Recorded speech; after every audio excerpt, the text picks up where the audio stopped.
The other day, I was minding my own business when I got this email. School starts in 19 days. 19!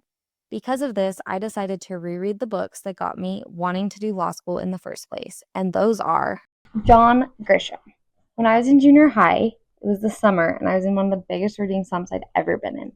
Nothing was cutting it. I couldn't find a book that I could finish.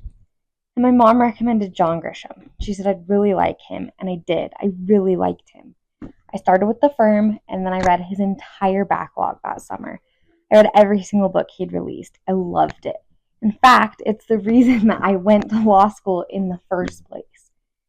Now, I recognize that his books are entirely fictional, and they're not what being a lawyer looks like. In fact, I once read a quote from him that said he quit working in law because it was boring, and he wrote the stories that he wished had happened to him as a lawyer. But I haven't picked up a John Grisham book in probably 10 years. I don't know why. I read them all and then I didn't reread them. And I haven't even read a lot of his new ones, which is a little bit sad. But I decided, now that school is starting so soon and I've already done a year of law school, I would reread some of my favorites of him to see how fictionalized his events actually are and how far from the truth of being a lawyer actually is. So the first one that I chose was The Firm. This is the one that I got started with. This is one that I absolutely loved. This is why I love John Grisham. This is why I became a lawyer. This is why I did it all. And so I'm rereading this one. This is the first one I'm starting with. I'm going to read John Grisham for 1 week, and then I picked out 4 books, but we'll see how many I get through. The second one I chose is The Pelican Brief. My last name is Darby. The character's first name is Darby. That is the only reason I chose this one. I mean, I really enjoy it, but that does pull up my heartstrings a little bit. It's sentimental. The next one I chose is The Testament. I read the back when I was picking out which books I wanted to read of his. I was looking for a specific one where a kid gets lead poisoning and the lawyer is trying to take down the toy company, I'm pretty sure, but I couldn't figure out which one that was. But I read the back of The Testament, and it's about an old, angry man who rewrote his will and kind of the ramifications of all of that. And I remember liking this one a lot. It was one of the top ones, but I really can't remember a lot about it. So if I get to this one, I think it'll be really fun because I remember so much about The Pelican Brief and The Firm, but this one, it'll almost be like a reread. I'm sure as I'm reading it, I'll remember, and then the fourth one I chose is completely different than his others. It is not about being a lawyer at all, but it's Skipping Christmas. This was made into the movie Christmas with the Cranks. And I know I almost said it was July. It's August. I know it's August and it's far from Christmas, but I love Christmas with the Cranks. It's one of the ones that I watch every single year. And I have read this so long ago, but I never reread it because I'm always watching Christmas with the Cranks instead. So I'll read this one also. I think it'll just be a quick, fun read in August. And then at the end of the week, I'll review all 4, but I'll focus on the 3. And I'll talk about how different it is from actually being in law school and what I've been told my life will be like when I graduate. Don't meet your heroes. Don't reread your favorite books from junior high is what I learned this week. So, unfortunately, I hated it. I absolutely hated it. He's super sexist. I don't know if it's John Grisham or the main character, but I did not like him. So, for starters, he cheats on his wife. He goes on this work trip. He, kind of gets hit on. He's like, no, I love my wife, which, debatable by other actions that he took throughout the entire book. And then this other girl comes up who's a babe, super hot. He loves to talk about girls' bodies, even girls who aren't his wife that he doesn't cheat on her with. It was shocking. So he gave in so easily, and he cheated on his wife, and he decided not to tell her, and he had no ramifications, not one consequence. He had a stomach ache. He kept talking about how bad his stomach hurt because he knew he cheated on his wife. Yeah, that's what happens when you cheat on your wife. So, I don't know. I had this little list of notes that I was going to talk about, and then he cheated on his wife, and I'm so ticked. But, it's very clearly written by a man, and I feel like the females, the girls and the women in this book are they're a male fantasy. So every girl like has a great set of legs, she has a nice rack. Like, it's just the way he talks about women is, I think, highly inappropriate. I don't know why I didn't pick up on that when I was 14, but I think that it shows how we have to talk to our kids about how we actually treat people of the opposite sex. It was shocking, and I kept being like, part of this is gonna play into the book. It's gonna be part of the plot. Like, the way he talks about women, it's gonna make sense, and it didn't. I mean, the cheating thing played a role in the plot, which I don't want to spoil it. It was written in 1991, so I don't know if it's like a spoil anymore, or if it's, I don't know. The women were very like, she breasted boobily. For those of you who know that reference, it was kind of jarring to read. And now that I've gotten the whole cheating thing out of the way, the plot. So it is a very fast-moving book. You do want to know what happens. I would have described this as an action, but I'm starting to realize that I actually don't know what makes something an official genre, because I looked it up and it said it's a legal thriller. I always kind of thought of thriller like a suspense, like borderline horror, but it's an intense book. You're very interested in what's gonna happen. Like I said, it's fast moving. There's always something that's happening that's keeping your attention, which it made me slightly overlook the cheating, because it was like, well, I can't actually remember how this ends. I know that John Grisham, he writes I think it's in short sentences and short paragraphs, which makes the reader feel like they're flying through it, and that's one of the reasons that he has gotten as big as he has. The other reason, like, he does come up with intriguing ideas, and so this book follows Mitch. At the beginning of the book, he's doing interviews because he's about to graduate law school, and then very shortly into the book, he graduates law school and he starts at this firm. And very early on, things seem too good to be true. I mean, they are going to give him a low interest mortgage, which does not happen.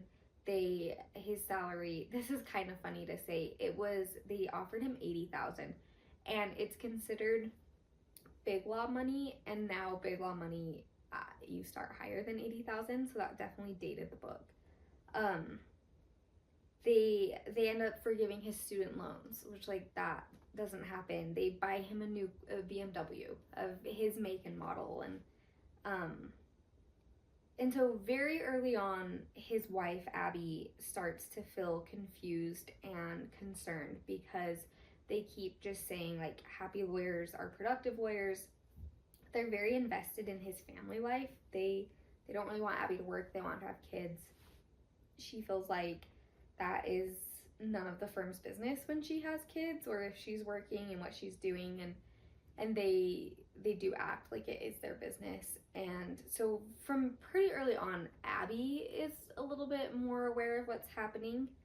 I think John Grisham used her to kind of set the foreshadowing for us, because a lot of people reading his books aren't lawyers, so they don't understand that this is not the norm, and it's not the norm. And then you quickly learn that the firm is very nefarious, like downright evil, and like perverted in some of the ways that they treat the partners and their families. And that all kind of makes sense throughout the book. I think, had Mitch not talked about women the way they did, I mean, he was always saying, like, he loved Abby, but when he talked about Abby, he talked about her legs and her body, and like nothing to do with who she actually was. And they would go out to dinner, and he would notice people checking Abby out, and it made him so smug. And so I feel like he wasn't even in love with Abby, he was in lust with her, because then other females would come in, and he'd be like, they're homely, they're ugly, they're not like Abby. And I just feel like, just because you're in love with somebody, well, I guess I phrased that weird. I feel like when you're in love with somebody, that doesn't mean you're always comparing everybody to them. I think that you're just kind of settled in in your life, and it's not like, well, that person's ugly because they're not Abby. I don't know. And so, like, this secretaries who worked at the firm, he was like, they're super ugly, but they dress nice. And he would be out, like, on the work trip where he ended up cheating. He was out, and he just, like, he kept talking about, he called them string bikinis, meaning, like, the woman wearing the bikini, he'd be like, a bunch of string bikinis were at the beach. That, oh, that kind of made my blood boil.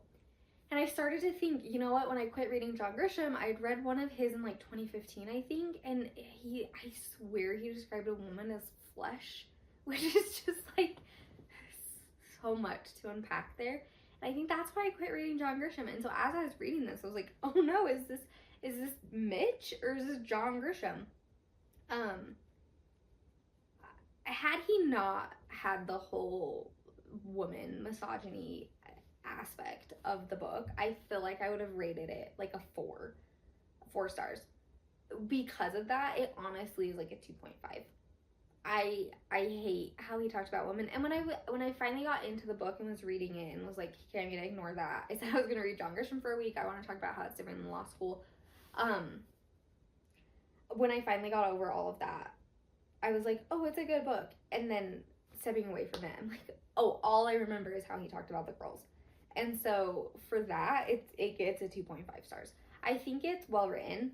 I think it's very clearly written by a man in the 90s who has no respect for the opposite gender. In terms of comparing it to law school and a legal field, hopefully firms aren't as nefarious as this firm is. I don't know if they're hidden out there. They might be.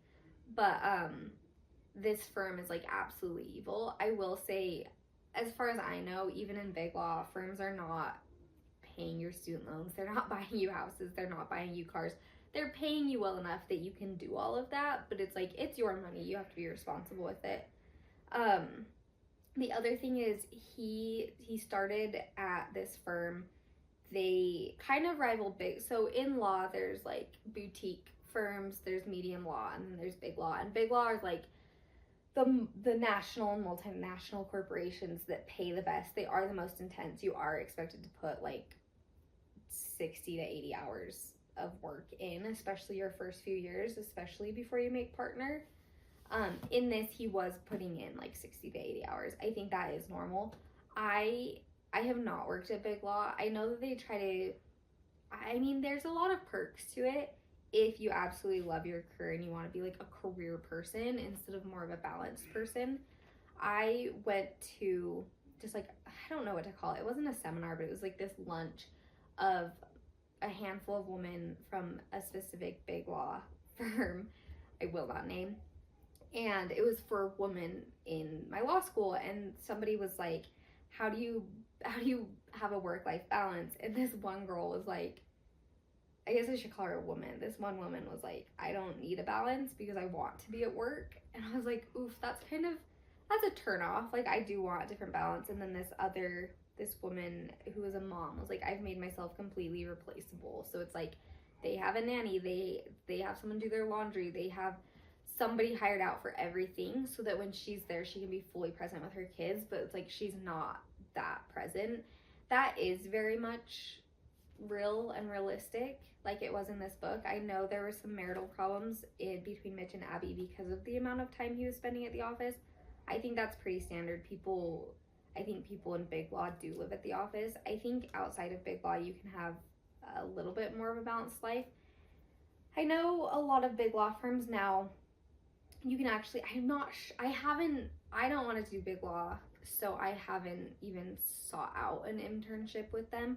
But I know a lot of you can bill like 80% of the time and get 80% of the salary. It's a way to encourage women to work there because they realize how beneficial it is to have women at the office. But a lot of women do want to be more present with their kids than the original big law hours would have required.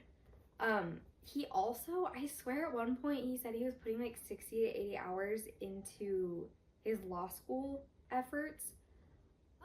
He was at Harvard and he did graduate, I think it was 3rd in his class. This, I don't think is super standard. So at my school, one of our deans encourages us to do 50 hours a week, which includes class time. I will say, I think I personally average a little bit less. I think I timed it one time and I was between like 40 and 45 hours every week. Um, some weeks are a little bit busier. I'm probably hitting 50 hours, but I am not fighting for a top spot because I have a kid and I want to spend time with my kid. Because of that, I mean I do well. I'm proud of my grades. I am not a top 10 person in my law school. Um, I do know a handful of people who are in the top 10, and I think I would say they are spending 50 plus hours a week doing law school work. One of them, who's ranked fairly high, I would say he is doing closer to 60 or 70 hours, but he just kind of has like his wife's schedule lines up well with law school schedule where he just gets a lot of extra time to work. So I do think that Mitch worked more hours than is expected to at law school. But that being said, I'm at a T30 school. I'm not at Harvard, so that could be different. All in all, I mean, I guess I should also say this is the 90s, and I know that law school has changed a decent amount since the 90s. I know some people feel like it's eased up on students, and so that could just be the difference, as it was written in the 90s, and I'm going to law school in 2025. So, I don't know. All in all, this is clearly one of those books that John Grisham wrote as like what he wished, how exciting a career was. I know that Mitch was put with a lot of the grunt work when he first got there, which is totally standard. You're doing a lot of research. You're doing a lot of the like kind of the basic writing structure of different plans that you and the partner that you're working with have. So I feel like it wasn't a complete misrepresentation, but I think he definitely puts in more hours and has more benefits than you actually would as a law school student or an attorney. So after I finished that and was pissed off, I decided to take a break from the legal ones and read Skipping Christmas. And here's the thing. I feel like Tim Allen plays jerks. And I don't know, like in the Santa Claus, he's a jerk. He's mean. He's not nice to his kid. He's sarcastic with everybody. And in Christmas with the Cranks, he plays a jerk. I feel like he's always making jokes at Nora's expense. Not Nora. What is her name? I don't know. Oh, no, it is Nora. I don't know why I doubted that for a second. So the main character is Luther, and he is not a lawyer. He's an accountant. And him and his wife decide to skip Christmas because their daughter is doing the Peace Corps and she won't be home for Christmas. It was the first Christmas that she won't be home for. And he'd calculated everything up and they'd spent around $6,000 on the last Christmas, just between like absolutely everything that goes into Christmas. And he's like, let's take a cruise and we save money. And so he's like, we are boycotting every single part of Christmas to take this cruise. And I like Christmas with the Cranks, but I think I recognize that Luther is kind of a jerk in Christmas with the Cranks. He's worse in this book. He's way worse, and he's just as sexist. He's always checking people out. He's always talking derogatorily about women. One of the kind of main tensions is that the entire neighborhood has a Frosty, like this, I think he said like a 8-foot Frosty the Snowman, that they put on their roof. And he's like, no, we're boycotting everything on principle. But originally they were boycotting everything because of the price, and they own Frosty already, and they won't put it on the roof. And I think in the book, in the movie, it's a little bit sillier because, I don't know, I guess I've never really thought about, like, why don't they just put up Frosty? In this, he's so mean about it. Nora just, like, wants to put up Frosty. She doesn't want to be excluded from the neighborhood. She feels like she's letting the neighborhood down because they always win this Christmas decorating contest, and they won't, and they didn't because of their house not having Frosty and lights. And he just like, he won't let anybody else put it up. Like he's a very stubborn man. And in that moment I realized like, oh, I actually think John Grisham is sexist. I think that's what's happening. I don't think it was Mitch from the firm. I think it's John Grisham. And so I started the Pelican Brief, and I really enjoyed the Pelican Brief the first time I read it. So the main character is Darby, and it's a girl. She's in law school. I got about 100 pages in. I didn't really want to read this week because I wasn't enjoying the books, and so I don't. Normally, I'm like any spare minute I can, I'm reading, and this week it was like I was on my phone. I was getting so many hours of screen time because it was just like I don't want to read because I don't like how sexist John Grisham is. I can't speak a ton on the Pelgrim Brief because I only got about 100 pages in, but she is sleeping with her law school professor. Maybe that happens. I'm not sure. I would imagine it's not happening at my school. So my school, most of us are married or in serious relationships. I will say, I don't think it would really matter a ton if you were sleeping with a professor because the tests are so blinded for grading. So we take them online. It's only under our student number. The registrar gets our test and assigns our student number a different number, as far as if I'm understanding everything right. It goes to our professors. So there's like no defining characteristic where they could figure out that it was us unless you put your name in it. But I feel like the registrar checks for that also. And then they grade the second number, send it back, they assign the grade to your student number, and then it gets posted. So like the professor has no idea who they're grading. So I know that it feels like it's a scandal. I don't know if it would be a huge deal, if I'm being 100% honest. But she really wants to keep it private. He does too. I will say the professor is like, oh, I always try to get with the hottest girl. What is with these men? And so this time Darby happens to be the hottest girl, and she also happens to be the smartest. She is at this point ranked second. There's a situation in one of their classes that he's teaching where he is asking about a case that he like barely mentioned that they were supposed to read, and nobody read it, and then Darby had. And in it, I can't remember the exact line, but it was like Darby always saves the class. So law school classes are interesting because you have to know the material kind of inside and out before you go to class, and then when you get called on, you just get grilled. Some professors that I've had will choose one person and ask them every single question in the entire class, and you're the one responsible. And sometimes you'll get one case and then they'll move on. Some like bounce back and forth. Some don't do it this way. I would say majority that I've had do it this way. And so, but she's just like ready for it. And I guess this he's pretty annoyed with the students often. And so when he can tell that they're not reading the cases, he sticks with them and like kind of humiliates them. Which I will say, I don't think professors in my school necessarily try to humiliate you, but I do think they put you in your place. Like, you're at law school, you do need to be reading, you do need to know the cases. One of my favorite professors that I've had, you could pass, but I think if you pass twice, it counts as an absence. And I know some professors will hand out slips where you put it on their desk before they've even called on you, and you're free for that period. But you have, like, some people will risk it and be like, oh, I probably won't get called on, and some people are just like, no, I know I didn't do the reading. Also in this, the professor had like barely mentioned the previous week, like they needed to read this case.